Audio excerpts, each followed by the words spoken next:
Ok, silence. Donc j'explique la façon dont ça va se passer l'année prochaine quand vous allez arriver en terminale. Donc en terminale, on va attaquer quelques séances, parce qu'il y a des élèves qui vont venir d'autres classes. Donc on va faire quelques séances où on va remettre en commun ce qu'on sait d'abord sur la sécurité, et puis après sur les méthodes de travail, et sur ce que les élèves ont appris en venant de différentes classes sur les principes en musculation. Ce qu'il va falloir faire après en terminale, c'est choisir une des trois possibilités de travail en musculation. Donc la première, c'est ce qu'on appelle la méthode entretien, forme entretien.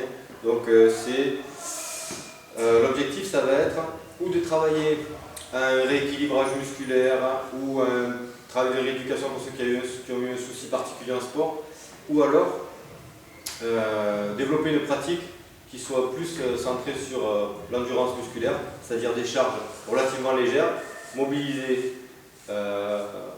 plus souvent que les autres, avec une sollicitation un peu plus cardio. Voilà. Donc localement, ça peut brûler, mais globalement, tu fais des exercices qui vont être un peu plus cardio. C'est-à-dire que la fréquence cardiaque va plus monter dans cet exercice-là. Donc tu vas avoir des exercices des fois, souvent un peu plus longs que les autres. Toujours un peu plus longs que les autres. C'est possible de fonctionner aussi en circuit training. C'est-à-dire que tu peux travailler sur 2 ou 3 exercices sur lesquels tu tournes et qui te permettent en fait de travailler au niveau cardio d'une façon plus intéressante. Après, tu as l'objectif volume musculaire esthétique, c'est-à-dire que là, tu vas travailler sur les principes de travail qui sollicitent au niveau musculaire plus d'efforts. C'est-à-dire que tu vas travailler avec des charges qui vont jusqu'à 10-12 répétitions. On reste sur des données assez classiques, avec des temps de repos incomplets. C'est-à-dire que tu vas avoir une accumulation, pour faire simple, d'acide lactique. Tu vas avoir une contraction musculaire qui va être répétée, dure. Pendant ce temps-là, il n'y a pas d'échange qui se passe au niveau du muscle parce que le sang ne circule pas au niveau musculaire, très peu. Et ce qui se passe, c'est que comme il n'y a pas d'oxygène qui arrive facilement au niveau du muscle, simplifié, tu produis de l'acide lactique. Quand tu poses la charge en moins d'une minute de récup, tu reprends ta charge, tu recommences, et tu as une accumulation progressive qui fait que ça va être de plus en plus difficile. C'est pour ça que, en fait, lorsqu'on fait au bac, je vous demande de faire 4 exercices et 6 séries par exercice. Ça fait que généralement, à partir de la 4e série, il y en a dans ce projet qui diminuent la charge parce que c'est trop difficile à la poursuivre. Ou alors tu as une aide légère de celui qui te parle. L'intérêt de ce type de travail, c'est qu'il va permettre, en sollicitant localement le muscle et avec ce système de douleur, il me semble que je l'avais été. Non,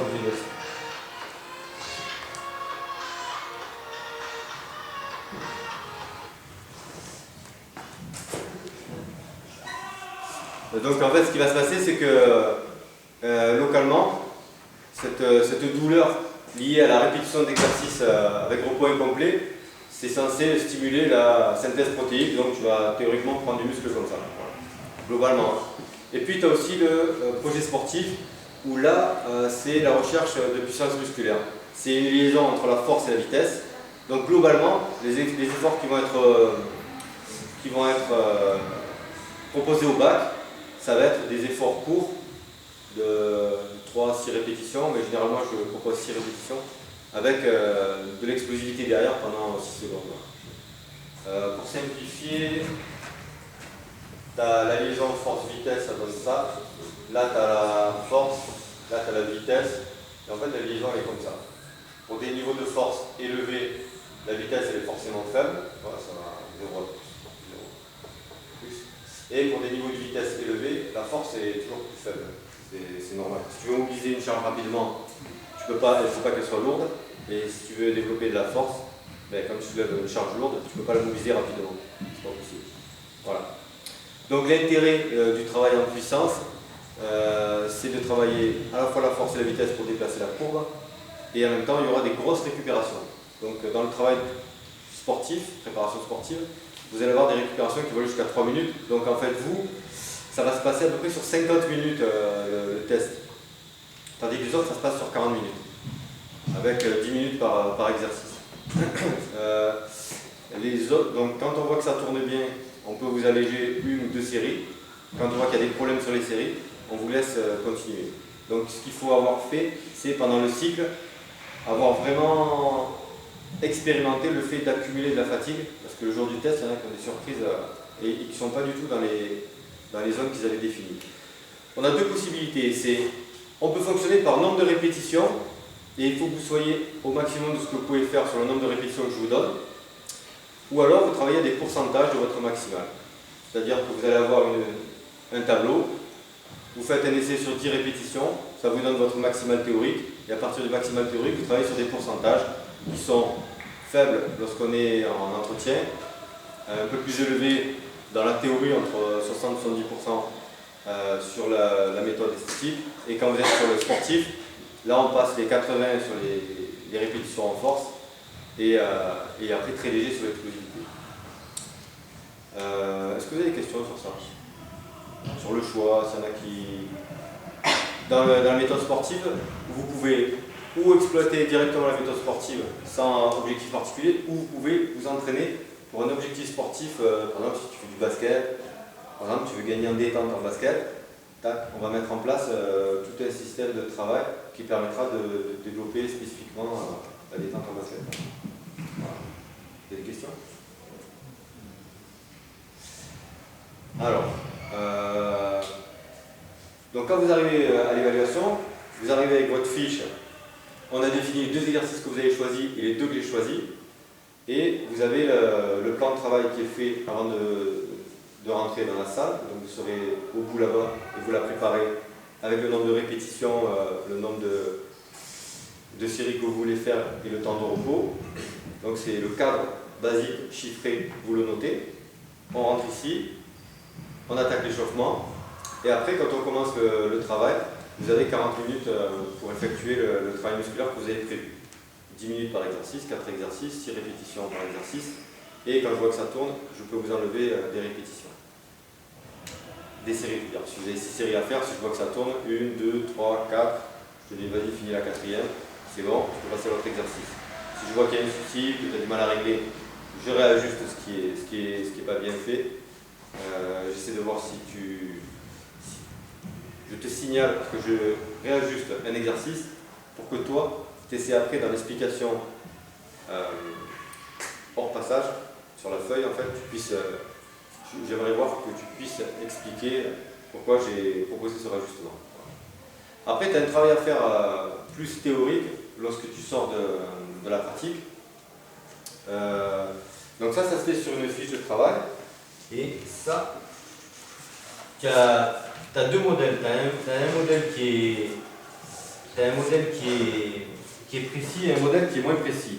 Alors, dans le bilan post-bac, c'est-à-dire après l'épreuve de bac, on va te demander pourquoi avez-vous choisi ce type de projet parmi les 3 projets possibles.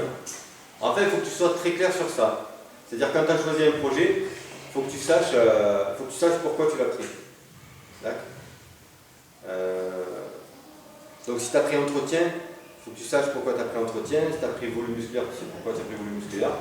Souvent, en fait, ceux qui prennent volume musculaire, c'est qu'ils ont un déséquilibre particulier ou qu'ils veulent travailler certaines zones particulières. Généralement, les filles, c'est abdos, fesses, cuisses. Les mecs, c'est pectoraux, biceps, dorsaux. C'est souvent classique comme ça. Moi, au bac, je vous demande de choisir 2 exercices et après, je vous demande de faire 2 exercices qui permettent de rééquilibrer un peu les choix que vous avez faits. Si les filles, c'est plutôt le bas, je leur demande de faire un truc après. Ça peut être lombaire, ça peut être au niveau des bras, d'accord, pour équilibrer un peu le travail que vous avez choisi. Quels appareils avez-vous choisi pour l'exercice 1, 2, 3, 4? Donc il faut que tu connaisses le nom de l'appareil, mais des fois ça peut être des trucs très simples, c'est tirage poulie vertical, tirage poulie vertical, tirage poulie horizontal. Je cherche pas la peine de mettre des termes spécifiques américains ou anglais. À partir de quels indices de sensations et de repères sur vous-même avez-vous pris cette décision? Pourquoi avoir opté pour des modifications? Spécifier les séries si les justifications sont parfois différentes. Alors, Les sensations sur lesquelles vous allez vous baser pendant tout le cycle et pour mettre en place les choix que vous allez opérer parce que vous allez faire les exercices, ces justifications, en fait, elles sont établies à partir d'un tableau de cotation des exercices qui va de 1 à 10. À partir de 7, c'est que vous êtes 6-7, vous êtes dans ce qui est requis au niveau du bac. Après 8, 9, 10, c'est souvent trop difficile. Ça peut être possible pour les dernières séries ou la dernière série que vous faites, mais généralement on attend au moins au niveau 7 sur 10, c'est ce qu'on attend de vous. Donc vous aurez ce tableau et vous travaillerez tout le cycle sur ce tableau-là. Donc en fait, chaque fois que tu sors d'un exercice, il faut que tu sois capable de le coter de 1 à 10. En te disant, voilà. Et nous, il faut savoir que lorsqu'on vous évalue, on ne travaille pas sur des barèmes comme dans les autres disciplines, on travaille sur des sensations personnelles. Donc nous, on va essayer de voir subjectivement où vous en êtes vous dans ce que vous faites. Si vous êtes loin de vos possibilités ou si vous êtes vraiment facile et que vous n'avez pas exploité complètement vos possibilités sur les appareils. Donc même si vous choisissez l'entretien, c'est pas quelque chose qui est... C'est pas une pratique de tourisme où en fait je suis pas fatigué quand je fais l'exercice. Ça ressemble beaucoup aux exercices de rééducation qu'on trouve chez les kinés où la personne qui est mobilisée, il y a de la souffrance physique quand même pour arriver à tenir les longues séries. Donc il faut serrer les dents quand même dans tous les exercices. Après, comme autre question à laquelle il faut répondre, c'est quel mode de récupération entre les séries avez-vous adopté? Pourquoi ce choix? Alors, normalement, vous avez des récupérations actives ou passives. Active, c'est que vous êtes en train de faire quelque chose, le sang circule, donc vous pouvez faire quelque chose de très actif avec petit footing, vous pouvez marcher en permettant, lors des déplacements, à écraser la partie qui est sous le talon, qui est une genre d'éponge qui permet d'activer le retour veineux. Ou alors vous avez choisi possible, passif, même prostré passif, si votre objectif c'est d'accumuler l'acide lactique pour que ce soit plus difficile. Par exemple, quelqu'un qui serait judoka et qui aurait des difficultés à tenir dans le travail au sol, il pourrait très bien, par exemple, travailler développé couché, pas récupérer pour accumuler de l'acide lactique et être plus efficace après dans le travail, au moins mentalement dans le travail qu'il va faire en judo. Voilà. Donc il faudra justifier le mode de récupération. Quel type de contraction avez-vous choisi dans vos répétitions? Pourquoi avoir adopté ces modalités particulières? L'avez-vous travaillé précédemment à ce niveau et pourquoi? Alors ça veut dire que, je rappelle rapidement, vous l'aurez dans une autre vidéo, les modes de contraction. Donc vous avez concentrique quand les insertions se rapprochent, excentrique quand les insertions s'éloignent, isométrique quand les insertions ne bougent pas, restent au même niveau, et pliométrique quand tu fais, par exemple, le travail en rebond, où tu as excentrique et concentrique dans le même geste. Après, vous pouvez travailler sur des combinaisons particulières. Par exemple, on reprend toujours l'exemple du judoka qui, à partir d'une position de blocage, il faut qu'il déclenche quelque chose de dynamique. Et on pourra travailler en isométrie, par exemple, le tirage du corps à la barre. Donc je bloque, par exemple, 7 secondes en isométrie, et puis après, je travaille derrière des tirages rapides à la sangle. Voilà. Dans le polysportif, tu peux avoir quelqu'un qui se leste et qui travaille 7 secondes comme ça en isométrie, clac, qui redescend, et après, il travaille du tirage pendant 6 secondes super rapide à la chambre à air, par exemple, et il sera dans un mode de travail qui aura combiné le statique et du dynamique. Dans le travail, par exemple en entretien, vous pouvez très bien travailler en isométrie, c'est-à-dire complet, rester en isométrie complet. Si vous avez par exemple des problèmes de genoux, vous pouvez avoir un travail de contraction isométrique ou en chaise ou en gainage, ça arrive couramment, ou enchaîner du travail isométrique avec du travail dynamique à plusieurs reprises dans le circuit training. Il y a plein de possibilités. C'est possible aussi, comme c'est arrivé, de quelqu'un qui veut gagner sur un travail particulier. Par exemple, il peut travailler en excentrique, en ralentissant la descente. Quelqu'un l'aide à remonter, il ne travaille que dans la phase descendante. Lorsque ça a un intérêt par rapport au projet qu'il a. Donc on reviendra là-dessus. Après, à quelle intensité d'effort pensez-vous avoir travaillé? En moyenne, à quelle cotation d'effort? Donc là, on travaillera sur les cotations jusqu'à 10. Comment expliquez-vous la douleur musculaire que vous avez expérimentée pendant l'épreuve et comment l'avez-vous gérée et supportée? Donc la douleur musculaire, ça provient très globalement, pour simplifier, c'est plus compliqué que ça, du fait que l'apport d'oxygène n'est pas suffisant, donc l'organisme met un système en place pour stopper le travail musculaire, pour éviter des déchirures, des blessures, et puis parce que c'est un mode de fonctionnement qui est toujours économique. Donc ce qu'il va faire, c'est qu'il produit de l'acide lactique pour rendre plus difficile l'exercice, pour que l'exercice soit stoppé. Donc comment on gère ça? Alors, si tu le recherches, DJ, stop. Si tu le recherches, quand on te demande comment tu l'as géré, tu peux expliquer par exemple que tu as choisi de faire des développés couchés avec des repos statiques et où tu ne pars pas pour accumuler de l'acide lactique pour que tu sois vraiment dans le processus qui t'intéresse. Si tu ne veux pas accumuler de l'acide lactique que tu as dans le projet entretien, ton intérêt c'est de travailler avec des charges légères ou varier les exercices sur 2 ou 3 exercices pour ne pas avoir d'accumulation à ce niveau-là et pouvoir garder un travail cardio assez long.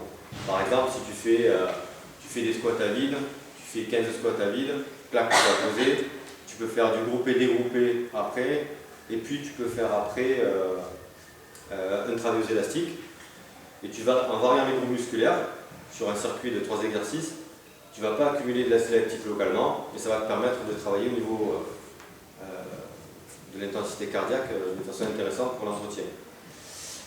Ceux, par exemple, qui vont travailler en volume, donc ils vont faire les séries de 10, ça se peut que à la même charge, tu fasses 10 répètes, deuxième fois 10 répètes, ça commence à brûler, troisième fois, ça devient trop difficile pour finir la série, tu as quelqu'un qui t'aide, et cling, tu décharges par exemple la barre, au lieu d'avoir 60 kg, tu mets 55 kg, ça va te permettre d'être toujours dans les 10 répétitions, où tu vas sentir la brûlure dans les 4-5 dernières répétitions, mais tu peux quand même terminer tes 10 répétitions en allégeant au fur et à mesure. Donc comment tu gères ça? C'est-à-dire j'allège petit à petit parce que la fatigue accumulée ne me permet plus de tenir à cette intensité-là.